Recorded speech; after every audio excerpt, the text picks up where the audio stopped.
Hello, I'm delighted today to be joined by Simon Elmer, an author and campaigner, and a man who has had a very, I suspect, sizable intellectual journey from his origins in the study of art history to campaigning about the return to fascism, the biomedical security state, and the loss of our liberty and erosion of the core of our society. This is very heavy subjects to be writing about, and ones based on his research.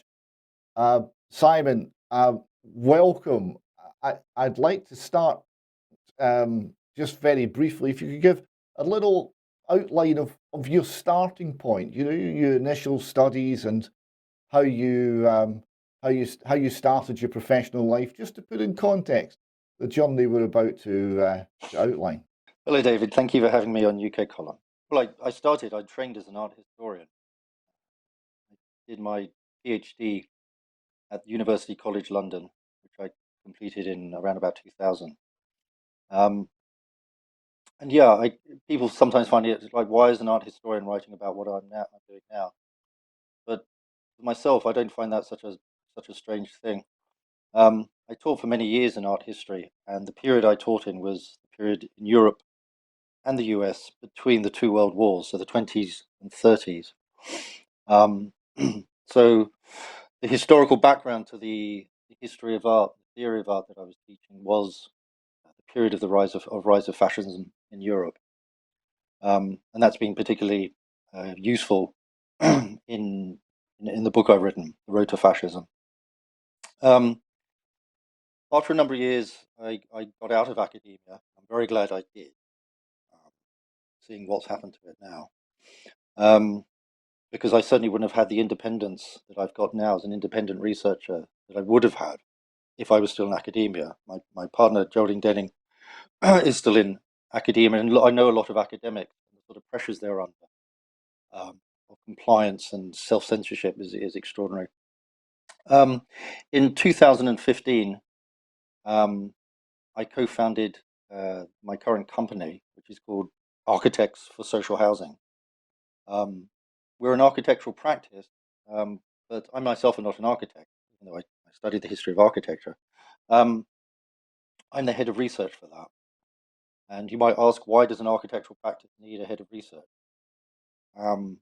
We formed to successfully tried to propose alternatives to existing housing policy, particularly in the UK, which is a policy of marketizing housing and financializing the housing market.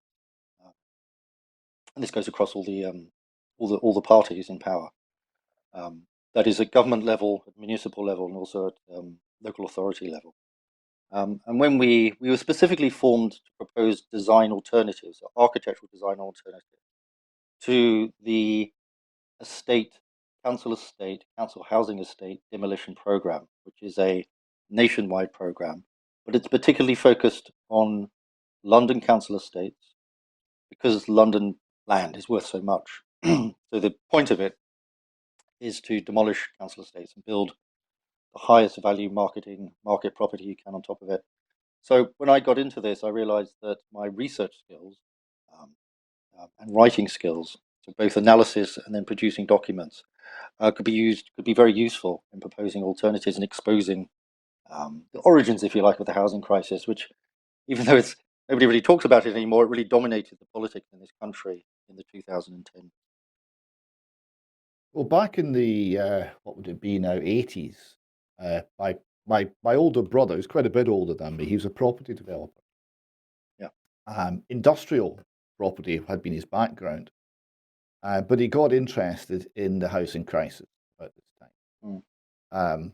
And he made a proposal to the Scottish government, well, it wasn't Scottish government, Scottish office at that point, and local authority, whereby he was proposing essentially a very large investment, which he'd secured from the City of London, into social housing in Scotland on a commercial basis. The total number of houses which could be constructed was essentially unlimited. It's enough to eliminate the housing crisis in Scotland. Yeah. And the total central government or local government subsidy required was £0 and 0 pence. And this was a very strange experience for him because I don't think he'd ever been called so many names. He got essentially nowhere with it. No houses were built, and he met nothing but opposition to what he thought was a very positive proposal to actually provide people with homes. He thought that's what it was about. But your work in this field is showing that there's many other things happening. Before we go into COVID and all related matters, it'd be good to explore this a little bit further. I've seen many strange things happening in the housing sector. The artificial constraint of the supply of land being one, and of course the monetary side of things, whereby if you plot the value of, say, the average house in London against sterling, the chart goes exponential or close to it. It shoots massively up. If you plot it against gold, it's flat, nearly so. So one of the issues is the huge devaluation of money and the impoverishment of people as a result. And of course, the entire policy of essentially free money, zero interest rate policy, not anymore, but until very recently, zero interest rate policy, which simply drove asset prices to the moon. And it made housing a thing of speculation and not an essential part of the necessities of life. So with all of this, as I would see it, government interference in how we should contract with one another to provide for the things we need, we have a situation where housing gets ever more expensive. It should be the reverse. We should see construction innovations aplenty, prefabrication, off-site fabrication, driving down the cost, and there's almost none of that visible. And the requirement on is if someone wants, if they can even get the debt to buy a house, they are faced with having a huge speculation, basically putting all of their net worth into speculating on the housing market, which is a horrendous thing to do. And if that speculation goes wrong, you're into negative equity. People are stuck in places they're unable to move. Their lives become, in many ways, wrecked by the asset they've bought. It's a bizarre system, and I can well understand why you would need to be researching to drive forward any sort of idea of a solution. Could you expand on some of the lines your research uncovered? Well, what you've just said is a very good description of, you know, very fundamental aspects of the housing market in the UK and across the world, particularly in the UK. And in a way, you've answered your own question of how this has led me into talking about what is going on now. There's very similar levels of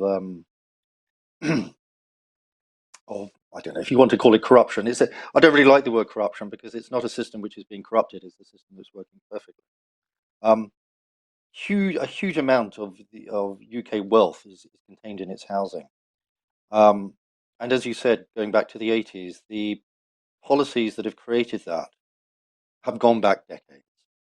And obviously, that brief period we had in the post-war, well, it kind of expanded enormously in the post-war period, where you had a kind of a council housing program, which built lots of houses and took housing out of the private market is something we spent the decades since trying to reverse, and very, very successfully.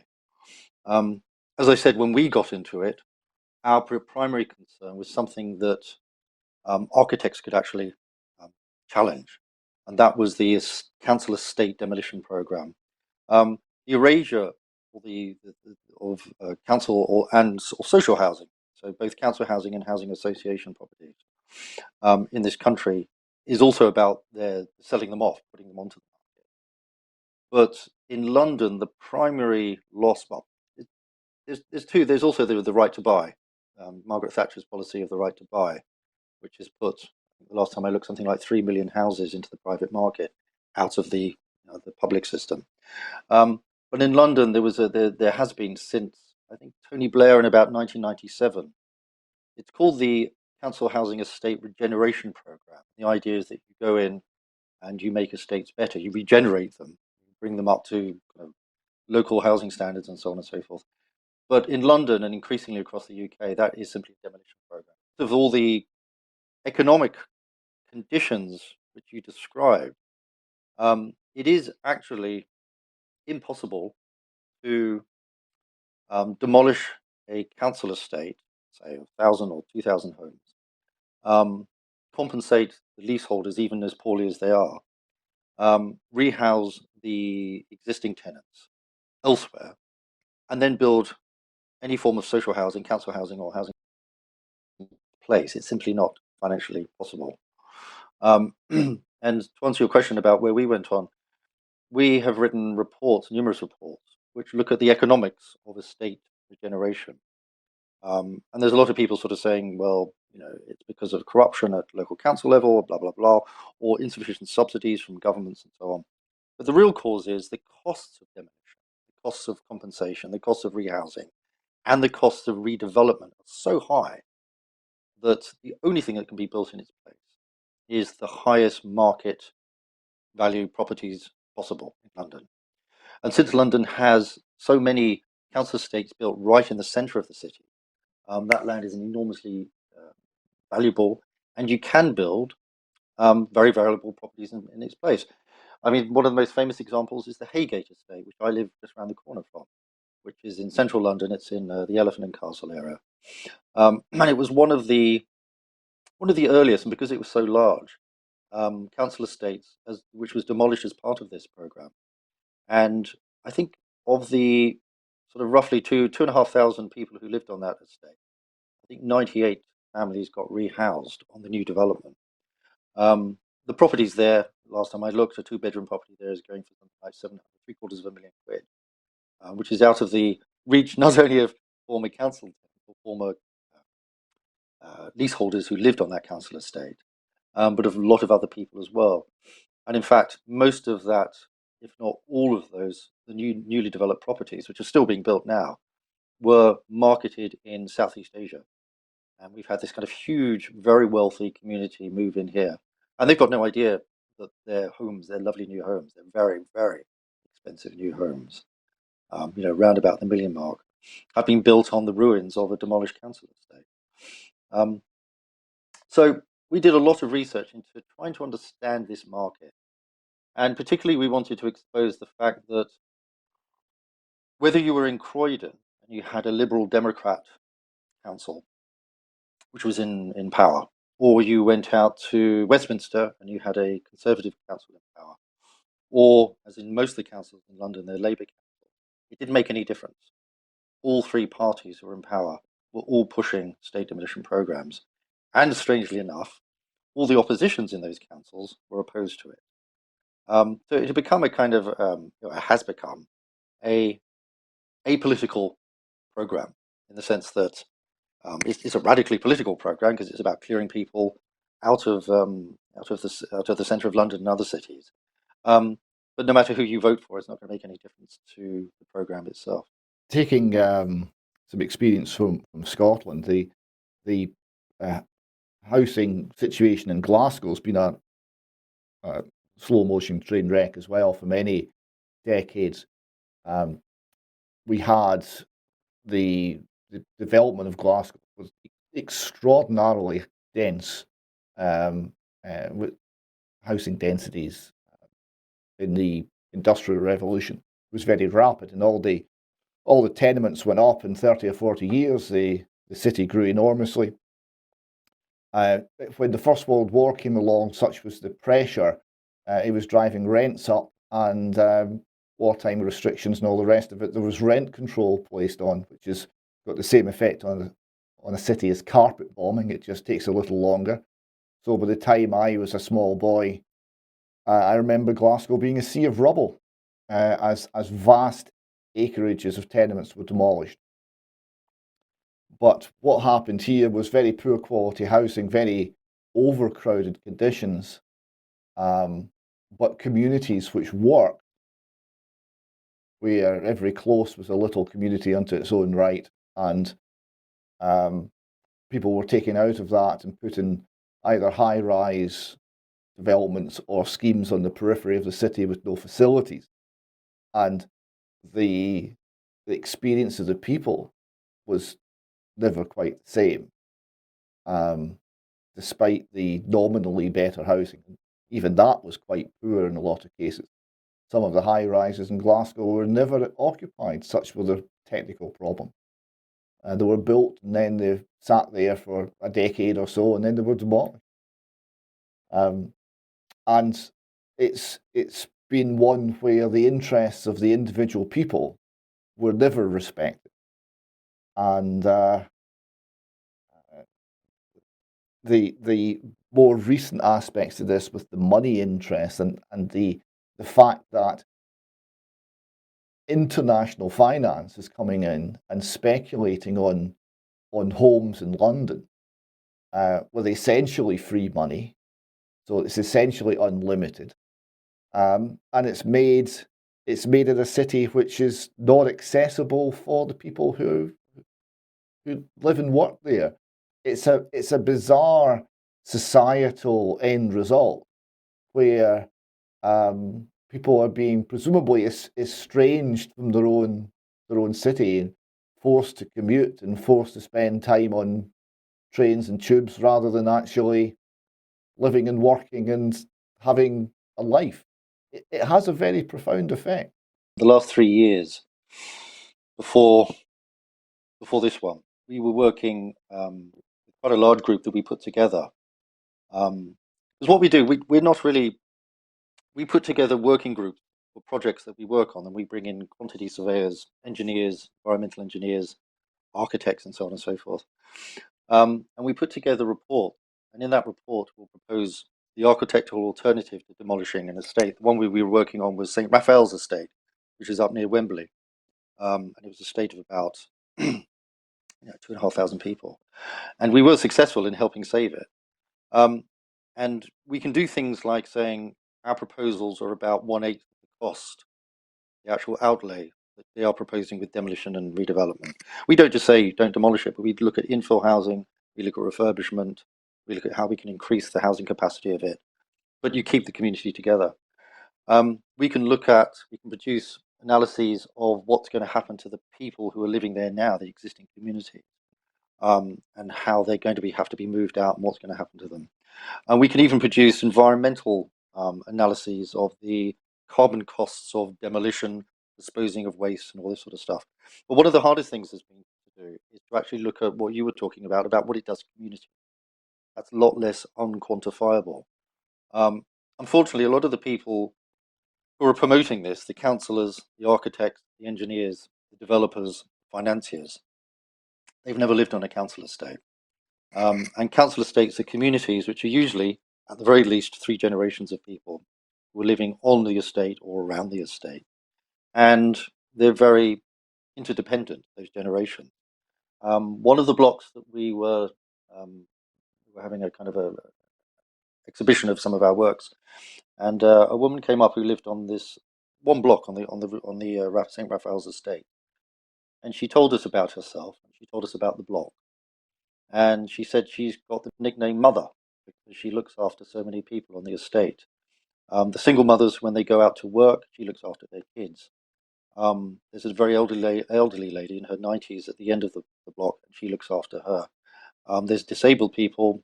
I think her own mother was disabled, And there's a kind of a real interdependence in that community. You can go from the block to the whole estate. And when you break up that community, and that always happens, it always happens, those communities get broken up when an estate is demolished. All those support networks fall to pieces, and people die very, very quickly on it. Um, and I think, again, go back to the sort of the subject of this kind of interview. These policies are designed to destroy communities. They're designed to do a lot of things. One of the things they're designed to do is to make enormous amount of money. And one of the big misconceptions about social or council housing in this country is that it's being subsidized by the state. That's not the case at all. When it was built, loans were taken out effectively against the government, and the government has recouped those. The sort of large housing estates, the post-war housing estates were built in the 50s and 60s, and even up to the 70s, have recouped their costs a long time ago, and they are actually making money for the council. The councils who sort of say we can't afford to refurbish them and stuff, they're simply lying to show that. What is being subsidized by the state is the new developments that are being built on their ruins. There is no, in my opinion, from a lot of analysis of a number of years, there is really there's no public development project, particularly residential development in this country, which isn't designed to get public subsidies from the government. There is a huge range of policies in this government, in this country, which range from help to buy to right to buy, obviously, to the kind of subsidies which come from the Mayor of London, the GLA, or other municipalities to subsidise the building of homes built on demolished council estates. These are the projects that are being subsidised by the government, by the public purse, not the existing social housing. And a lot of the privately funded developments, I think, are actually undertaken not merely for the profits they're going to make from selling extremely expensive houses or renting out extremely expensive houses. It's also to get their hands on the millions and millions or the billions of pounds of public money which is subsidizing these developments on the justification that we're in a housing crisis. All you have to say is, I'm addressing the housing crisis, and huge amounts of money flow into these private developers.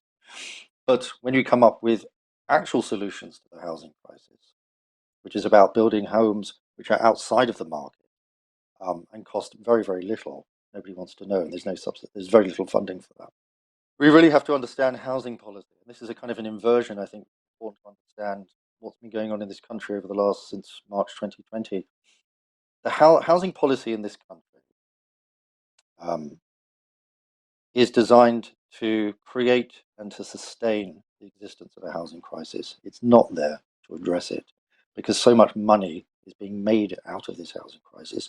But also, as you said, it's changing the makeup of how people live, it's changing the communities which constitute the UK, how people live together, what our cities are for, who lives in them, how they relate to each other as well. So it's not just an economic project or a finance project. A program. It's also a political one, well, and a social. We've always tried to address housing policy through in its social, economic, environmental, and its political dimension. If you don't address it in that way, you're simply isolating one particular problem or one particular program from the totality. In Glasgow in the 70s, when the tenements were being cleared and the high flats were being built, that was the government selected solution at the time.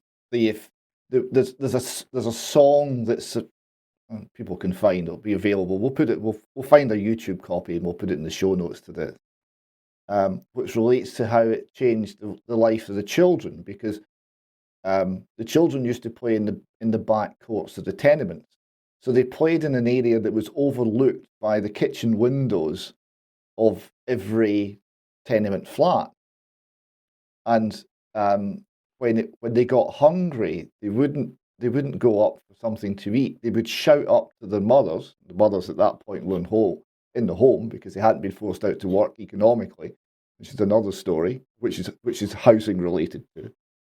And the mothers would put a sandwich in Glasgow. It's called a piece in a bag and throw it out the window. down to save the kid stopping the game, and he would have his sandwich, his piece down as he played football, what have you, in the back courts.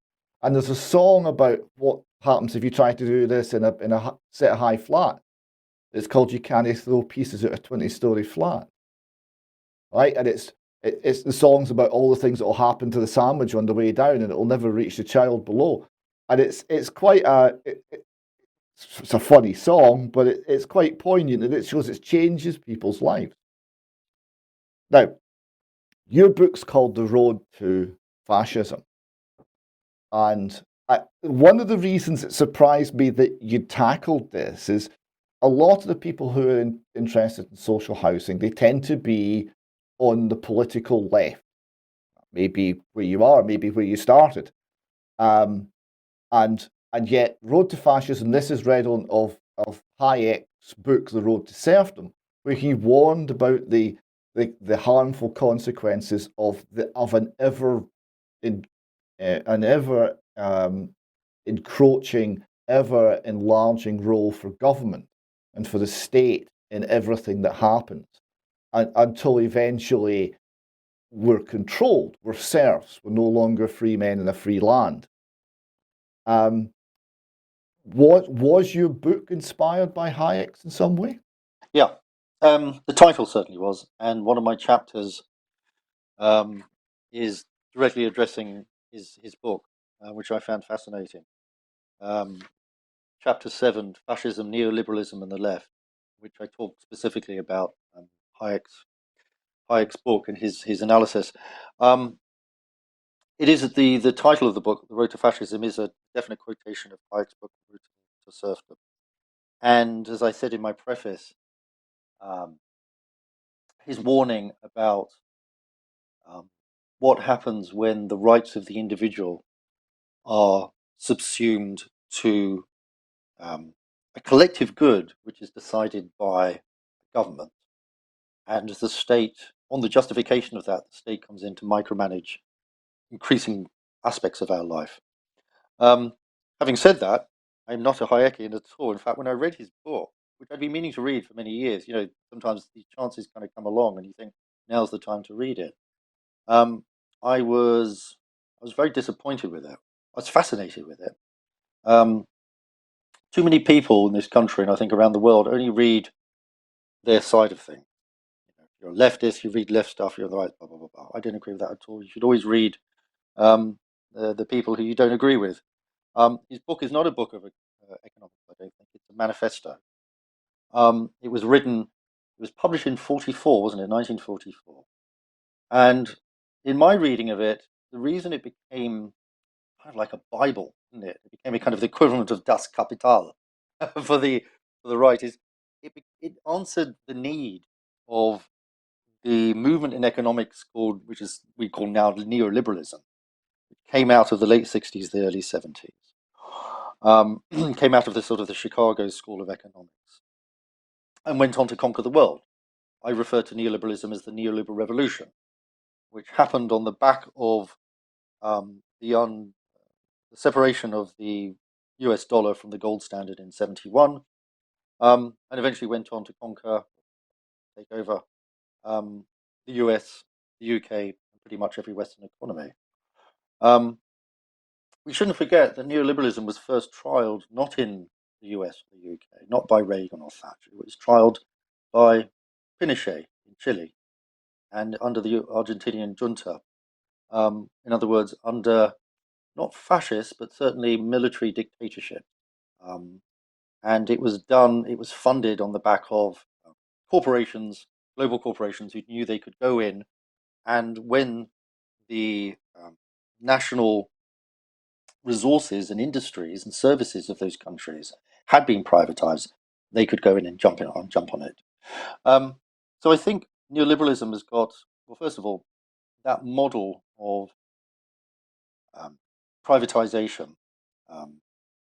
is something that we're seeing under the kind of the COVID crisis as well. So I think it's got something to teach us there. But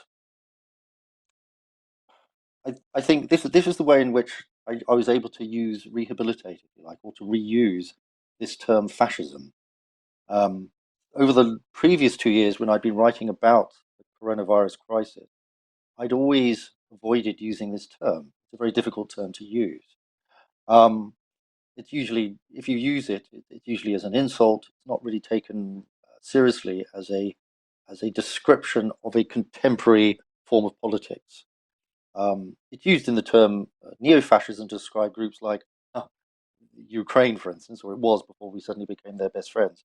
But it's not really used to describe what's going on in Western politics. If you call the US or something like that fascist, you get diminished or you get dismissed as someone who's not a very serious person.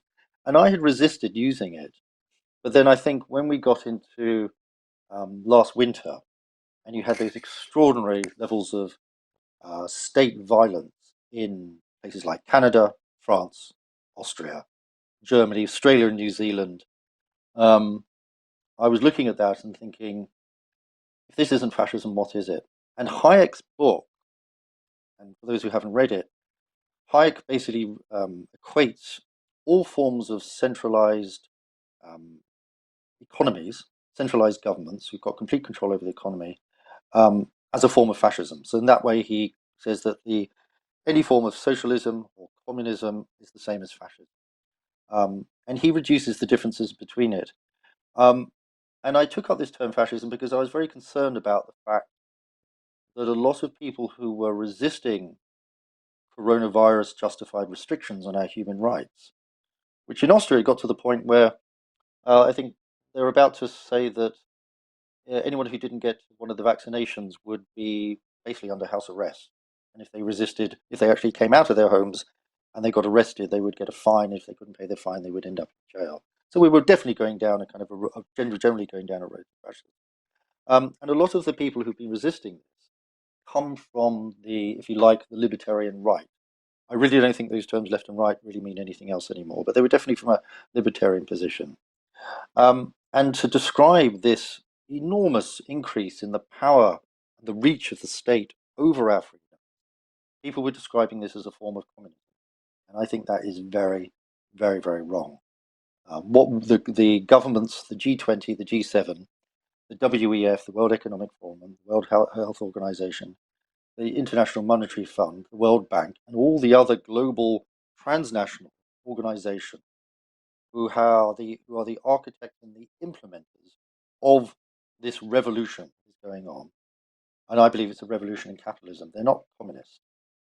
They are what I believe is happening now is after 40 years of neoliberalism, capitalism is undergoing a revolution into something which is far more authoritarian and is forming a new form of totalitarianism. So the term fascism, looking back on what happened in the 30s and how it was done, fascism arose from the failure of democratic states in Europe in the 20s and 30s, helped me to understand what was happening now. How fascism rises out of a crisis in finance, an economic crisis, and it's built on a crumbling or a failing democracy. And what we've got in the West, in the UK, but across the West, is we've got enormous financial crisis and we've got failing democracies. Fascism is still a very controversial term because it came also, it certainly came out of the crises in leadership in democracies, in the inability of some of the states, especially America, to deal with the economic setbacks.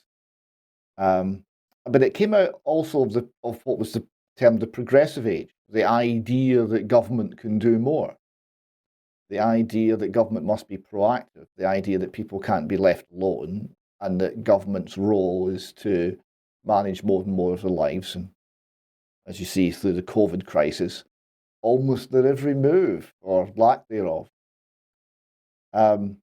So a lot of people view fascism as a right-wing thing. Others, I would tend to agree with them, point to the left-wing history of Mussolini and say, no, it's come from the left. But the degree to which these things matter, or the way in which they really matter, is no longer as relevant. I would agree with that. I tried to write something on this. Actually, I'm just looking when I wrote it. It was back in 2019, so just before COVID kicked off. So I did an article for the UK column entitled "Who Are You Calling a Fascist?" Because there was a lot of, it was a very common slur word. Fascist, Nazi, far right was being used to silence people who objected to the current narrative, the current thing. If you were in any way a dissident, you would be called these phrases.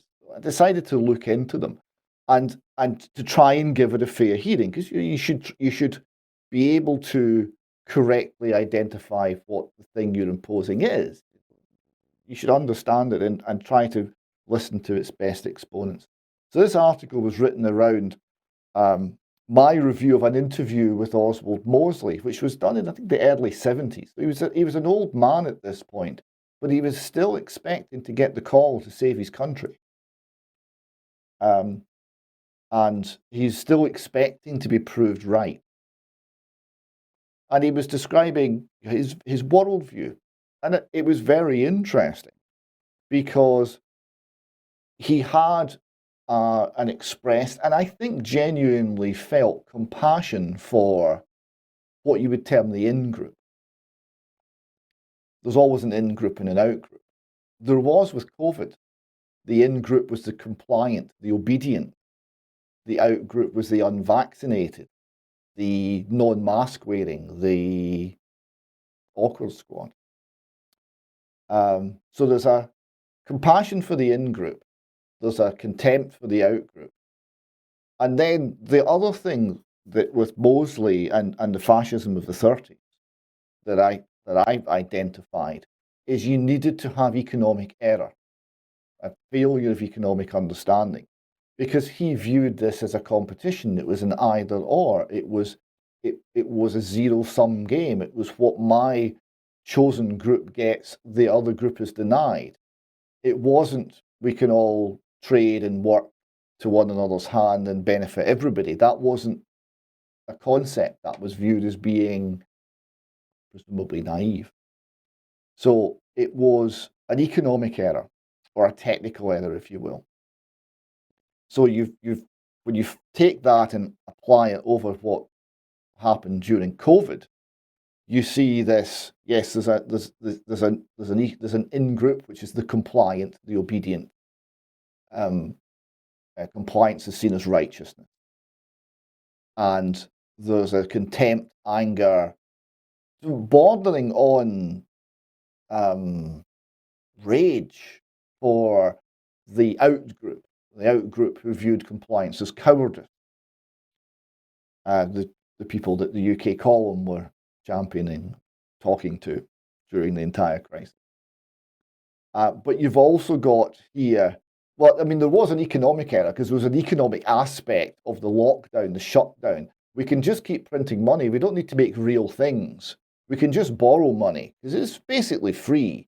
And we can hand out this money to people in lieu of actual work, of actual labour, of actual production. And don't worry about it, it'll be fine. Because the state's that powerful. So there was economic error, but there was also technical error on what the medical situation was, or at least a failure in academia, a failure in the medical profession, a failure in the media to question any of this, to actually look at the facts of what the disease was, what the risks were, who was being affected, who wasn't being affected, how it was transmitted. So you ended up with myths like the asymptomatic super spreader defining vast swathes of government policy, which curtailed people's lives to an unimaginable degree, all based on error. So error seemed to be at the heart of it again. So I think it's a good term to use for what we've been through. I think it's an accurate term, even though it's a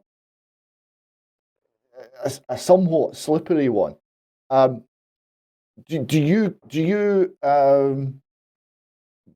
you explore any other aspects of the fascism tag in your book? Is there any specifics about the comparison between 2020 and 21 and the historical fascism that that has struck you particularly strongly?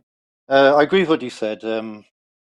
Error, um, and certainly, the decision which predates any knowledge about um, this novel coronavirus. The decision by the central banks of the world to start printing money from around about September 2019, which in my book I argue is actually the economics of the determinant of lockdown. The economics of lockdown was to shut down the real economy. So this sort of something like 11 trillion US dollars, which was printed within about 6 months, couldn't flow into the real economy. That's a kind of a complex argument. Maybe we can go in later another time. Um, I start off with the image of what the actual fasces is. The fasces was this bundle of sticks with an axe, and that's where the term fascism comes from. It was adopted by Muslims from ancient Rome. And the fasces is a very interesting symbol. I think it tells us something about the nature of fascism. The sticks themselves, or the rods, they were borne by a magistrate in ancient Rome. And they symbolized, because they were around the act, they symbolized that by joining into a unity, you could be stronger than you are independently. So it's a model of the state that unifies together makes people stronger. But the rods also had a practical function as well. They were used to inflict corporal punishment on members of the legions, which the fasces was born before. It was a symbol of the might of Rome, and the legion was there to impose it on other peoples. But if they went too far, the axe came out and they were killed.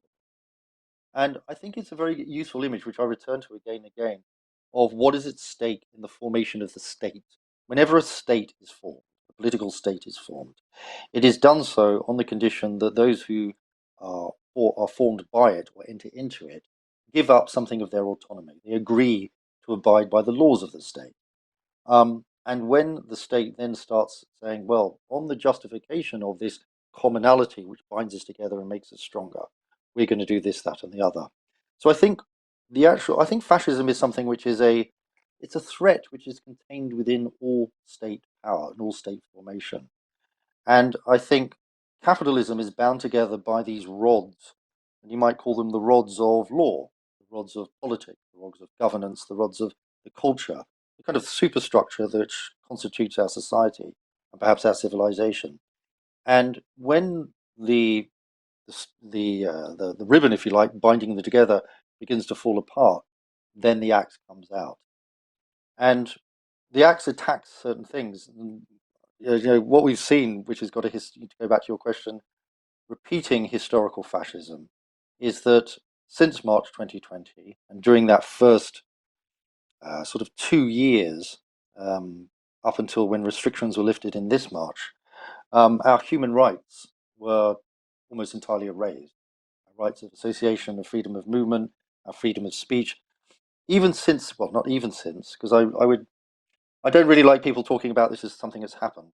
This is ongoing, and the sort of legislation which is being proposed at the moment, and the type of programs which are being um, implemented by organizations which we've got no control over and which are completely unanswerable to us, like the WEF, like the G20, like the UN, are erasing our human rights as well. Um, so I think, obviously, what happened in the historical fascism in the 20s and 30s in Italy, in Germany, and across Europe eventually, is that human rights, the rights of the individual, the freedoms of the individual, were erased on this common good of the strength of the state. One of the things I did is I went back to looking at, because it's so well documented, the biosecurity dimension of the regulations which were imposed under the Third Reich in the early 30s, so before the war, before 1939, when not only Jews, but also communists or socialists or anyone who opposed the state or was seen as a threat to the state had their rights removed. And I was very struck from the very beginning that um, when lockdown was imposed on us, what's called lockdown was imposed on us, anyone who questioned it, not those who simply broke lockdown regulations, but anyone who even questioned the justification for doing so, was identified as a threat, not to themselves and not to others, but to the security of the state. So right from the very beginning, we had, and this is this biosecurity dimension, of fascism, that the human body is being controlled on behalf of the state. The state is actually making claims over the rights to care for, but also to punish, to quarantine, to imprison, to fine, etc. The human bodies. Um, I guess maybe at the center of my book is this idea of biopower and biosecurity. And biopower and biosecurity is how we change. The state makes claim to the biological life of its citizens outside of any structure of human rights or democracy or accountability. And I think that's what's going on at the moment. That's why I think the 2 years of the lockdown were primarily a preparation for what is about to happen now. When digital ID comes in, when central bank digital currency comes in, when we create a social credit system based on that in China, which links the Internet of Bodies to the Internet of Things, when we have a universal basic income for those who have been basically made unemployed by the state, when we've got this kind of managed decline of Western economies, all this is going to lead to a point where the state has got absolute control, that is, surveillance, monitoring, control, and punishment over the citizens of those states, because it has made claims to our biological existence. A lot of the language which was coming out of justifications for this kind of complete erasure of Western democracy and the idea of human rights and the separation of powers between the legislature, the executive, and the judiciary, was that somehow we are, by default, a threat to our fellow human beings, that our very existence is, in a sense, quite a religious idea. It's this idea that we're born into sin. Somehow, everyone, a child born, is somehow deficient in their biology. They are, by definition, a threat to their fellow human beings. And it's extraordinary how quickly we kind of accepted it. And on that justification, that somehow our biology is it's the duty and the right of the state to take possession of our biological being, to improve it, to protect it, to make sure it doesn't infect anyone else. We've given up the very heart of what we are as human beings. And that's definitely one of the ways I've looked at the historical resonances between what happened in the 20s and 30s, when there was a real discourse of disease, of infection. As you said before, the kind of the in and the out people. There were certain people who were considered part of the state, who had citizenship, and there were those who were outside it.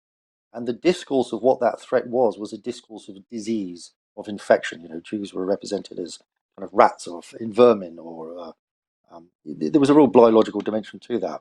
And we saw that brought back very, very strongly. There's other ways that I've looked at it in the book, which maybe we can get onto. I think that's a really fantastic summary of the situation and what we've been through and are going through. You're quite right on that too.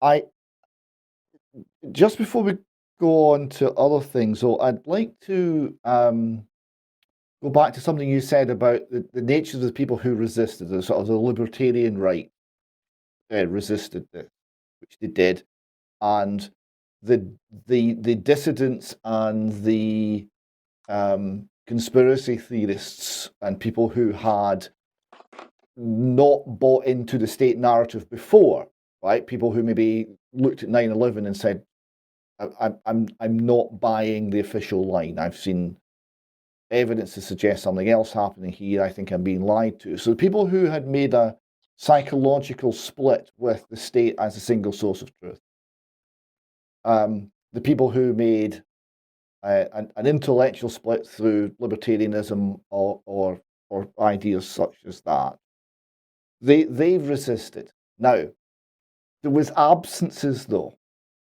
who didn't resist, right? And the two areas that you would expect to resist were largely posted missing. One was the left.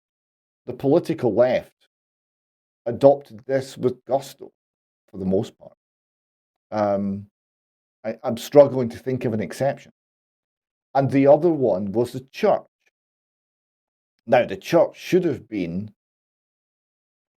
We're talking about something you've identified religious connotations. You've identified the state being a substitute god, and that you have an original an original sin that you're, as a human being, you're a biohazard, you're a threat, and the Yeah. state will cleanse you of this via vaccination and make you good and true like your leader tells you to be, right? So there's a religious aspect of this. And of course, the manipulation of the public was all based on fear. And what's at one point in one of my speeches, I've talked about this, and I counted the number of times in the King James Version of the Bible it says, "Fear not." I can't honestly remember the number. It's a very large number. The the basic principle of Christianity, if it's talking about things which you have to avoid, you have to drive out of your personality, it's pride and fear. Those are the two you've got to get rid of. So when the state came along and said, be afraid, and what you've got to be afraid of is death, one would have expected the churches to say, Jesus Christ has conquered death, we are not afraid. In Scotland, 12 churches did. 12 individual churches actually sued the government and actually won on the COVID lockdown restrictions that had been placed upon them. But the vast majority, vast majority, closed the churches obediently. Right?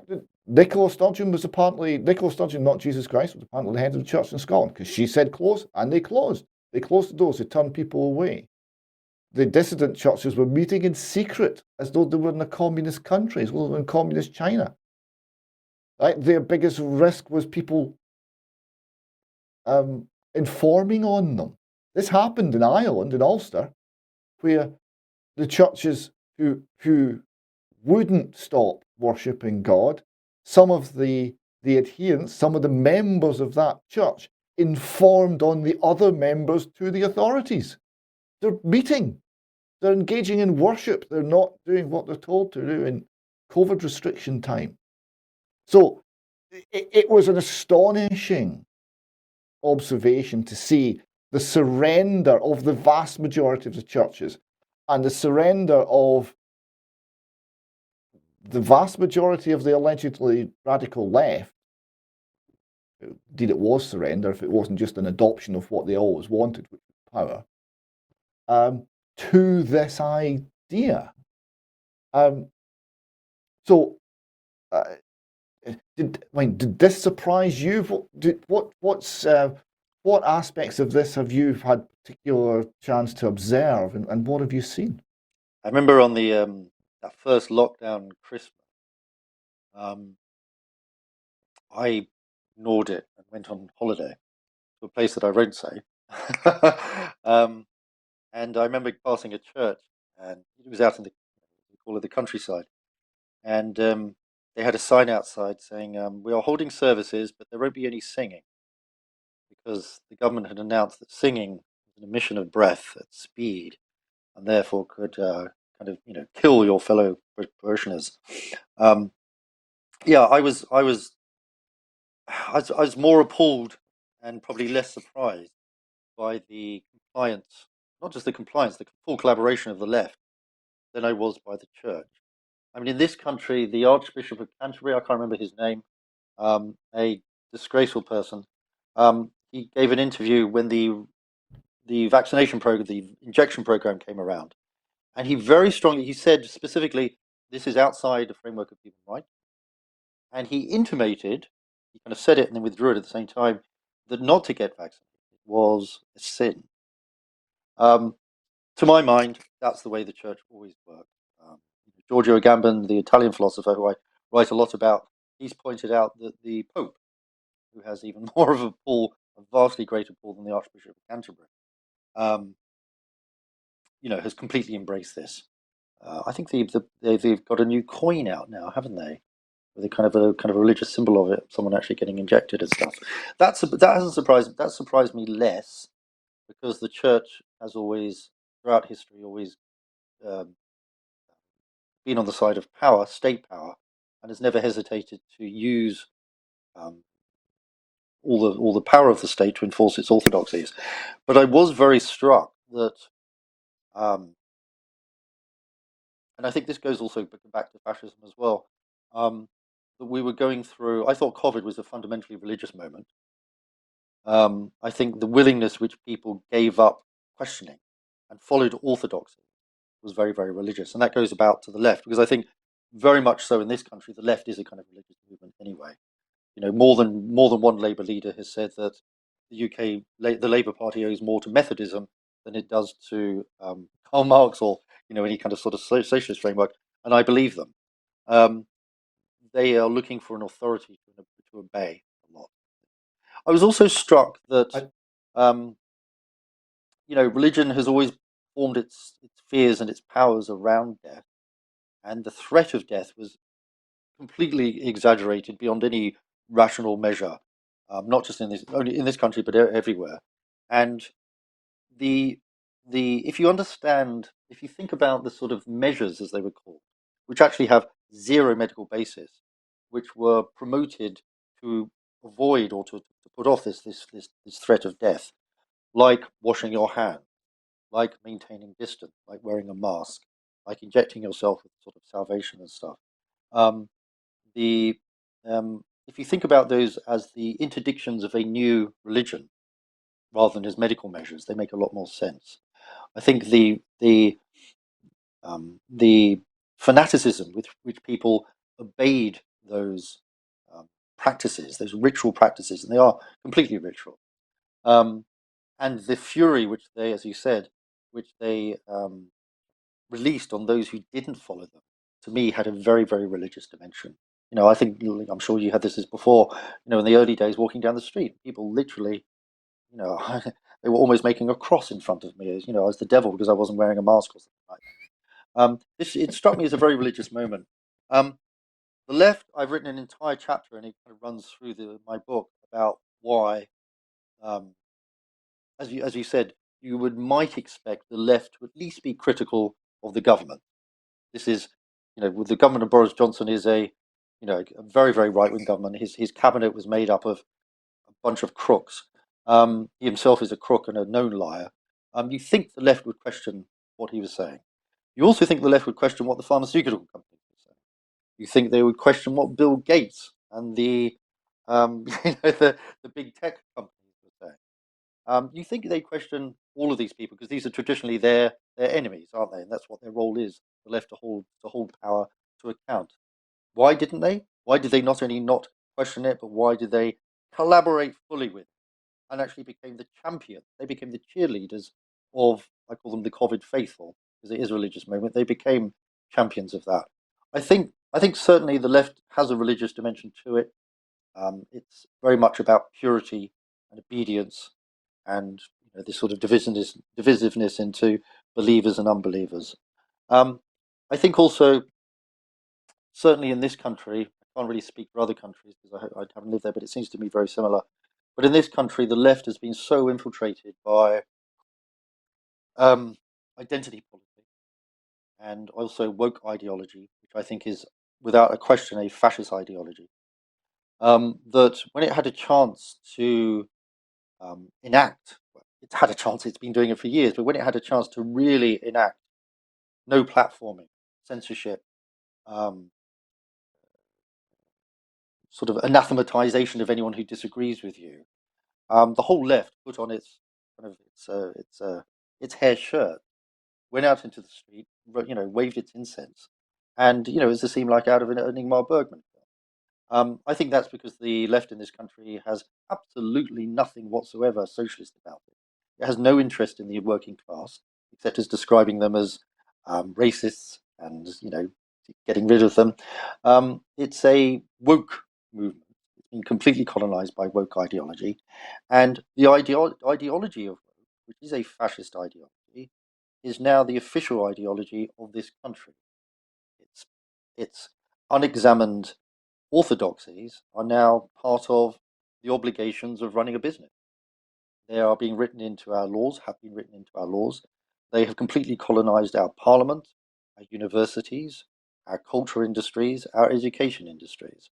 I think there is a terrifying and very overtly fascist ideology. We have to remember that I think after all the many, many years of kind of Hollywood cinema, when we think of fascism, we think of jackbooted Nazis sort of marching across Nuremberg, in the Nuremberg rallies. That's not what it was. Fascism was a movement of the young, and it was a movement which was of salvation. it had this heroic figure, whether it was Mussolini or Hitler, who exerted a religious power over his audience. The figure of the Führer, or Mussolini's Il Duce, combined both a military authority and obedience to that authority with a kind of a messianic religious power as well. We don't have that figure now. That's something which is very different to historical fascism. We don't have these kind of heroic figures up there. But we have transnational organizations, which are technocracies, international technocracies, which are quite openly against any notion of democracy or human rights or their accountability to us. A new world order based on a single global government. And yeah, people have just signed up to this. This is exactly what I concluded watching Scottish politics. The SNP are very much of the left. The Green Party is even further to the left. The SNP made a strategic decision in 1979 that they would never be flanked on the left by the Labour Party. So they positioned themselves to the left of the Labour Party and made sure they couldn't be criticised on that front. What did they become? What I concluded was it was fascism in internationalised form.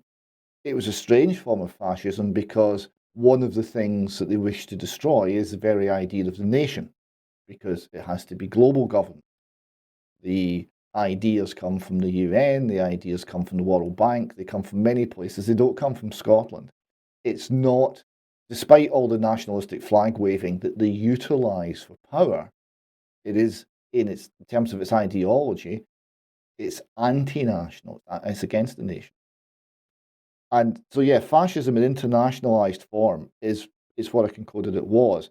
And the Russian political philosopher Alexander Dugin called it liberal totalitarianism. It's a totalitarianism that is you're free to be liberal, however that's defined, and of course the definition's constantly moving. You're just not free to be illiberal. You're not free to dissent. And then on top of that, you've got this, when you talk the woke ideology, which comes from critical theory, it comes from neo-Marxism, it comes from lots of things which are left in their origins, absolutely, and that's maybe why the left is disarmed and so eager to comply. But the effects are correctly identified as fascist. For example, with critical race theory, it's sold that we must be sensitive to people about matters of race. But in practice, we must be hypersensitive about race in all aspects. So everything becomes about race. So although it's sold in the left manner, the effect is much more accurately described by fascism, because everything becomes about race. And the nature of this ideology, the woke ideology, the critical theory, the neo-Marxism, it is religious. You have something that looks more and more like a religion. I was interested as I looked through your advertisement on your website for your book, which we'll review in full, and I hope to have you back on once we've done that to talk about the book in detail. But I did see that you were quoting Hannah Arendt and Kant and others, looking at Acts 5:29. The quote is, "The saying that we should obey God rather than men," which is a quote from the scripture, "means no more than that should the latter command something that is intrinsically evil, that is directly contrary to moral law, they may not and should not be obeyed." And that little quote, that is the ground on which the UK column has been standing. That's the ground on which the anti-vaccine, anti-lockdown, anti-coercion by the state movement has been standing. It's contrary to the churches, because the churches are are pushing an interpretation of Romans 13, which basically says your ruler's chosen by God and you've got to do what he says. And there's then a pause, and they say, but of course we don't mean if it's Hitler. Sometimes you don't. Which is a clue that they're not interpreting scripture correctly. And I'll need to write about this because I'm absolutely convinced that Romans 13 is not talking about civil rulers at all, and it's been completely misinterpreted for centuries to induce a compliance from Christians that they think is righteousness that is in fact cowardice. Just as we saw with the COVID lockdown, that what we were told compliance is righteousness has been a lie for the last 3 years. So the religious aspects of it are fundamental. The substitution of a false god, essentially. Is that an area that you've arrived at, that you're starting to look at these sorts of issues? Is that an area that you arrive at in your book? Yeah.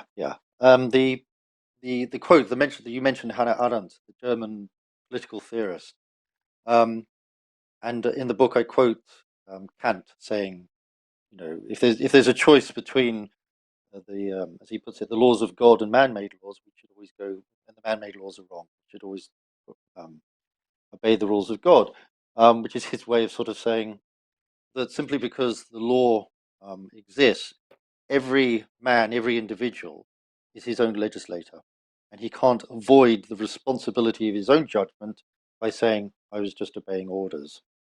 Arendt quoted Kant saying this in an interview she gave after she'd written her book about the trial of Adolf Eichmann, Yeah. one of the great architects, the implementers of the final solution, the Jewish question. In her book, what's it called, The Banality of Evil. As you probably know, when Eichmann was on trial in Israel, his ultimate sort of defense was, as it is, of people who implement atrocities and genocide throughout history. I was just obeying orders. I was doing my job. The Führer was the law, and therefore I had no right to obey it, to disobey it. Not only that, but my virtue as an individual comes from my strict obedience to the law. And when I read this, because I've been reading Aaron's books throughout this period, that really resonated with me. That what we were going back to before, that people were not merely obeying grudgingly what they had been told. They had very actively decided to renounce, and very publicly renounce, everything that they ostensibly had believed before. I was very struck with my own friendship. I think, like most of us, I've lost a lot of friends over this. People who used to be my closest friends, intelligent, smart people, kind of said to me, "Well, I decided to believe the pharmaceutical company. I believe the press and the British press." And I was sort of like, "Well, you do remember what happened in Iraq, yeah?" And now you've decided to believe these people. And then they would come up with sort of anecdotes that, oh, someone that someone who knows someone who knows someone who works at the NHS, they're having a hard time. These sort of farcical, completely hollow justifications for their servile obedience to the law. Part of that comes from just sheer bloody cowardice. They're just too. They were too worried about getting arrested, or losing their jobs, or so on and so forth. Which is, there's some there's some truth in that. But nobody wants to lose their job, blah blah blah. But they weren't simply enabling. They weren't doing something small. They were giving their backing to people being forcibly injected.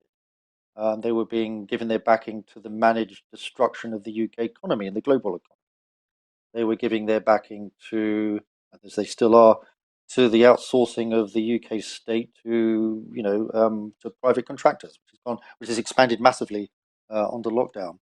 So they were enabling terrible, terrible things. And what we're realizing more and more now, although I doubt they would admit it, is that they enabled the injection of an experimental, very dangerous and increasingly fatal biotechnology into large quantities of large proportion of the people who live on this planet. And if even half of the predictions are true that doctors are saying about what the consequences of this biotechnology is, I'm not talking about the huge rise in heart attacks and blood clotting, but the kind of the destruction of the immune system of the people who've been injected with these mRNA things. They've been complicit in a form of genocide. That's how the UN describes it. Um, and they've done this not under complaint. Under they haven't been forced to do this. In general, yes, a few people were arrested by the police, and those of us who went out onto the street were threatened and sometimes beaten up by the police. But the mass of people in this country and across the world, the Western world, did it not as willingly, but they did it enthusiastically. They chose, to use Kant's thing, they chose to obey man-made laws. They did what Eichmann did. They made their obedience to the law a virtue in itself. And again, to go back to what we were talking about before, that to me is that's a hallmark of fascism. I'm very interested in how power works, and as a sort of historian, there is never enough policemen, there are never enough civil servants, there are never enough corrupt government officials, there's never enough security services to keep a people in oppression unless they are willingly complicit in it. It simply isn't. We're going to find out whether they can really do it soon when they go to these totally new level of totalitarian control, like digital IDs and CBDC.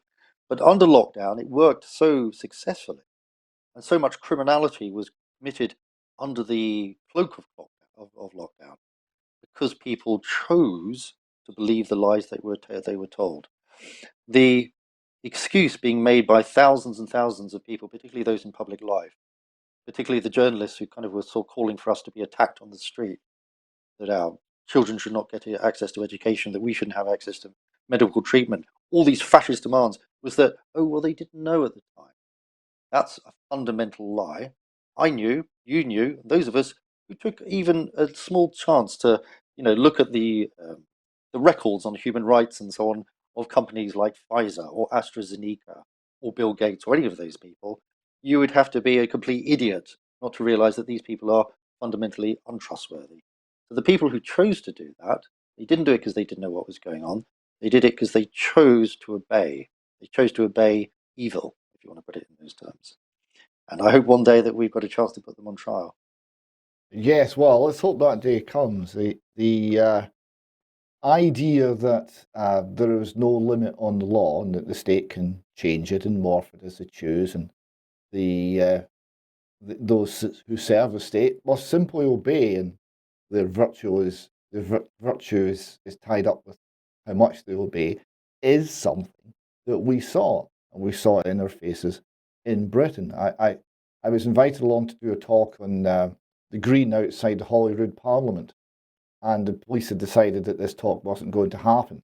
And I had an exchange with a police officer, two police officers. It's on the UK Column website. We've got a transcript as well. It's called Interview with a Stormtrooper, because that's what he looked like, all masked up. And at one point, we got to the crux of the argument, which is, can the people in Parliament take away any of my rights? Is there any limits on what they could do? And the police response was a somewhat bemused, no, they can do whatever they choose to.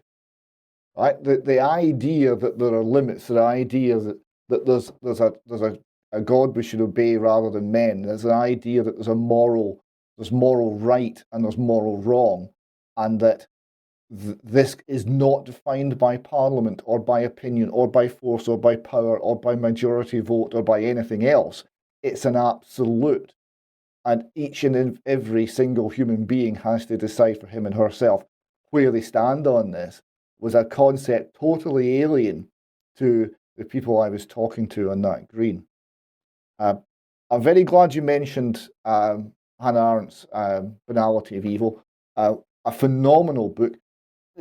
written in 1960s, early 60s, and Yes, I um, think 62 or something. Yeah. this, yeah, despite the fact there's been um, another 60 years of scholarship and of information coming out about what happened during the Holocaust, I thought there are books on her scholarship that underpins it stood up phenomenally well. Um, Given how much she didn't have access. For example, she didn't have access to any of the records behind the Iron Curtain; they just weren't available at that time. But despite all of this, um, it was a really phenomenal piece of work, and I would encourage anyone who's not read it. It's one of those books that you simply must read, The Banality of Evil, and it's a good place to stop this conversation. Simon, it's been a real pleasure. It's been lovely listening to you and hearing how you unwrap what we've been through and the underpinning ideas that are generating it and the risks that we face now and in the immediate future. I hope we can do this again soon. Thank you very much for joining me today. Thank you, David. I've really enjoyed it. And yeah, I think it's important. Thank you for allowing me to come on here and talk a little bit about what I've been researching. And hopefully we can come back and talk about my book in a bit more detail in the new year. I'd love to do that. Until then, Simon, thank you very much.